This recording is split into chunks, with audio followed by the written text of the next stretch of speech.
Everyone, welcome back to my channel. So ఈ వీడియోలో నేను మీతో ఒక ఇంట్రెస్టింగ్ టాపిక్ గురించి షేర్ చేయబోతున్నాను.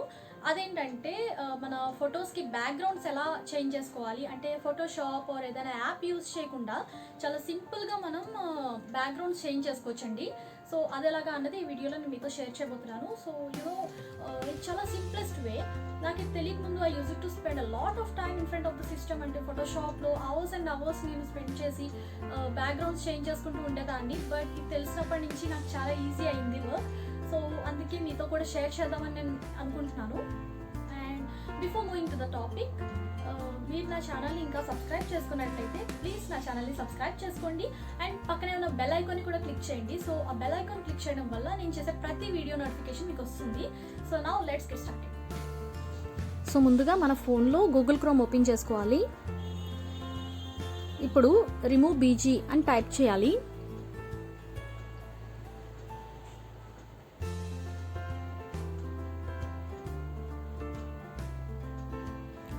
సో మనకి రిమూవ్ బీజీ అనే వెబ్సైట్ కనిపిస్తుంది కదా, అది క్లిక్ చేయాలి.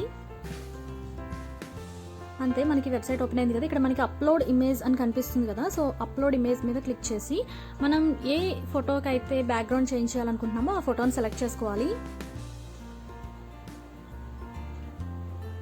నేనైతే ఈ ఫోటోని సెలెక్ట్ చేసుకున్నాను. ఇది వచ్చేసి ఒరిజినల్ ఇమేజ్ అండి, చూసారు కదా బ్యాక్గ్రౌండ్ ఎలా ఉందో. సో దీని బ్యాక్గ్రౌండ్ నేను రిమూవ్ చేయాలనుకుంటున్నాను. సో మనం అప్లోడ్ చేయగానే మనకి బ్యాక్గ్రౌండ్ అంతా రిమూవ్ అయిపోతుంది. ఆల్మోస్ట్ మనకి కంప్లీట్గా రిమూవ్ అవుతుంది. బట్ కొన్నిసార్లు బ్యాక్గ్రౌండ్ కొంచెం ఉండిపోతూ ఉంటుందండి. సో అలాంటప్పుడు మనకి కింద ఎరేజ్ అండ్ రీస్టోర్ అనే ఆప్షన్స్ ఉన్నాయి కదా, మనం ఎరేజ్ చూస్ చేసుకుని ఎరేజ్ చేసుకోవాలి. నాకు చూసారు కదా అక్కడ కొంచెం ఉండిపోయింది. సో అందుకే నేను ఎరేజ్ చేస్తున్నాను. అండ్ సమ్ టైమ్స్ బ్యాక్గ్రౌండ్ కొంచెం అదే అంటే ఎక్సెస్గా రిమూవ్ అయిపోతూ ఉంటుంది. మనకి మన ఫోటో కూడా ఎరేజ్ అవుతూ ఉంటుంది అన్నమాట. సో అలాంటప్పుడు రీస్టోర్ చేసుకుంటే అది మళ్ళీ రీస్టోర్ అయిపోతుంది. సో అంతే, నేను ఎరేజ్ చేసుకున్నాక కింద డౌన్లోడ్ ఆప్షన్ ఉంటుంది, అది మనం క్లిక్ చేసుకుంటే ఈ పిఎన్జీ ఫైల్ మనకి డౌన్లోడ్ అయిపోతుంది గ్యాలరీలోకి. సో మనం ఫోటోకి బ్యాక్గ్రౌండ్ రిమూవ్ చేస్తాం కదా. ఇప్పుడు మనం చేయాల్సింది ఏంటంటే న్యూ బ్యాక్గ్రౌండ్, మనకి ఏ బ్యాక్గ్రౌండ్ అయితే కావాలనుకుంటున్నామో సో అది ఇన్సర్ట్ చేయాలి.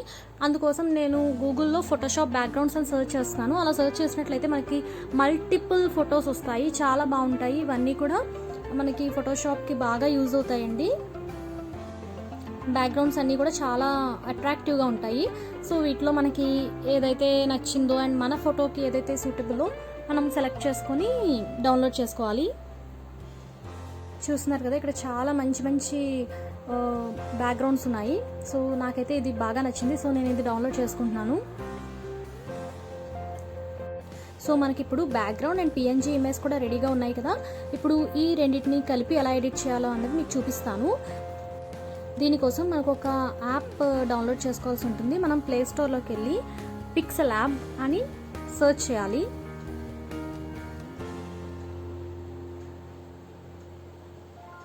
సో ఈ పిక్సెలాబ్ యాప్ని మనం ఇన్స్టాల్ చేసుకోవాలి. సో నాకు ఆల్రెడీ ఇన్స్టాల్ అయ్యింది. సో నేను ఓపెన్ చేస్తున్నాను. చూసారు కదా మనకి యాప్ వచ్చేసి ఇలా ఉంటుందండి. మనకి ఇప్పుడు పైన కనిపిస్తుంది కదా యాడ్ బటన్, అది క్లిక్ చేయాలి. అది క్లిక్ చేశాక ఫ్రమ్ గ్యాలరీ అని ఉంటుంది. సో మనం గ్యాలరీ నుంచి మనం ఏదైతే బ్యాక్గ్రౌండ్ కోసం డౌన్లోడ్ చేసుకున్నామో ఆ ఇమేజ్ని ఫస్ట్ సెలెక్ట్ చేసుకోవాలి. సో ప్రజెంట్ ఈ ఫోటోకి నేను తీసుకున్న డైమెన్షన్స్ 1280:1280 రేషియో. సో మీరు కవర్ ఫొటోస్ అలా కావాలంటే మీరు రేషియో కూడా చేంజ్ చేసుకోవచ్చు. నేనైతే ఇది యూజువల్గా మనం యూజ్ చేసే ఫొటోస్ రేషియో అన్నమాట. సో ఈ బ్యాక్గ్రౌండ్ మనం పెట్టుకున్నాక అక్కడ లేయర్స్ బటన్ ఉంది కదా, అది మనం క్లిక్ చేయాల్సి ఉంటుంది. అది క్లిక్ చేశాక లాక్ కనిపిస్తుంది కదా, లాక్ సెలెక్ట్ చేసుకోవాలి. అప్పుడు మనకి ఇది మూవ్ అవ్వకుండా ఉంటుంది. అండ్ నౌ ఇప్పుడు మళ్ళీ యాడ్ బటన్ క్లిక్ చేసి ఫ్రమ్ గ్యాలరీ మనం పిఎన్జీ ఫైల్ డౌన్లోడ్ చేసుకున్నాం కదా అంటే మన ఫోటో, సో అది సెలెక్ట్ చేసుకోవాలి. సో ఇదే నేను బ్యాక్గ్రౌండ్ రిమూవ్ చేసుకొని పెట్టుకున్నాను కదా. సో ఆ ఫోటోని నేను తీసుకొచ్చి ఇక్కడ ఇన్సర్ట్ చేస్తున్నాను అన్నమాట. అది మనం అడ్జస్ట్ చేసుకోవాలి, సైజ్ ఎంత కావాలి అండ్ ఎక్కడ పెడితే బాగుంటుంది అన్నది మనం అడ్జస్ట్ చేసుకోవాలి. మనం ఇదే విధంగా not only single photo, multiple photos కూడా మనం యాడ్ చేసుకోవచ్చు, అన్నీ కలిపి ఎడిట్ చేసుకోవచ్చు. అండ్ ఆల్సో టెక్స్ట్ అవన్నీ కూడా యాడ్ చేసుకోవచ్చండి. లైక్ ఏదైనా కోట్స్ ఆర్ ఏదైనా ఫ్రేజెస్ మనం రాసుకోవచ్చు పక్కన. నాకైతే ఈ ఫోటోకి ఈ బ్యాక్గ్రౌండ్ బాగా సూట్ అయింది అనిపిస్తుంది. మీకు ఎలా అనిపిస్తుంది అనేది కమెంట్ చేయండి. సో ఇది ఇక్కడ సెంటర్లో పర్ఫెక్ట్గా ఉందనిపిస్తుంది. సో నేను అక్కడ అడ్జస్ట్ చేసుకున్నాను. అండ్ ఇప్పుడు డౌన్లోడ్ చేసుకోవాలి కదా, పైన మనకి 3 డాట్స్ కనిపిస్తున్నాయి. అవి క్లిక్ చేశాక ఎక్స్పోర్ట్ ఇమేజ్ అని ఉంటుంది. సో అది క్లిక్ చేశాక సేవ్ టు గ్యాలరీ. అంతే, నా ఫోటో అయితే డౌన్లోడ్ అయిపోయింది. డిఫరెన్స్ చూసారా, బిఫోర్ అండ్ ఆఫ్టర్ ఇమేజెస్.